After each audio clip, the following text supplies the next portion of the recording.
இந்த வீடியோவில் பார்க்குறது பார்த்தீங்கன்னா ஒரு பேட்டரி ஐஆர் டெஸ்டர் சொல்லப்போனால் இது ஒரு பேசிக் மாடல் இது மார்க்கெட்டில். ஸோ இந்த ஐஆர் டெஸ்டரில் பார்த்தோன்னா ஒரு 65Ah பேட்டரி கனெக்ட் பண்ணி நம்ம வந்து டெஸ்ட் எடுத்து பார்க்கலாம். இது வந்து நீங்கள் எந்த பவர் ஆன் ஆஃப் ஃபங்க்ஷன் எதுவும் கிடையாது. நீங்கள் டேரெக்டாக வந்து இதில் நீங்கள் ப்ளக்இன் பண்ணால் தான் ஒரு மீட்டர் வந்து பவர் ஆன் ஆகும். இப்போ நம்ம செலக்ட் பண்ணுற ரேஞ்சு 12 வோல்ட், ஏன்னா 12 வோல்ட் பேட்டரின்றதுனால. ஸோ ஓகே ப்ரெஸ் பண்ணுங்கள். பேட்டரி தான் செக் பண்ண போகிறோம் ஃப்ளோட்டில். ரெகுலர் வோல்டேஜ் நம்ம இதில் வந்து ஏஹெச் ஃபிக்ஸ் பண்ணிக்கலாம்.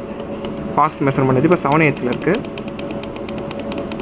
இதுமாதிரி 65Ah இருக்குது. ஏன்னா 65Ah கெப்பாசிட்டி இருக்குது. 65Hல் ஓகேன்னு கொடுத்தா டெஸ்ட். ஸோ இதில் என்ன காமிக்குதுன்னா இம்பிடன்ஸ் வேல்யூ, இது பேட்டரியோட இம்பிடன்ஸ் வேல்யூ குட் தான் அது ஓரளவுக்கு. ஆனால் வந்து பேட்டரியோட ஹெல்த் ஸ்டேட்டஸ் பார்த்தீங்கன்னா நமக்கு வந்து 58 தான். பேட்டரியோட வந்து சார்ஜிங் கெப்பாசிட்டி 84% இதில் சார்ஜ் இருக்குது.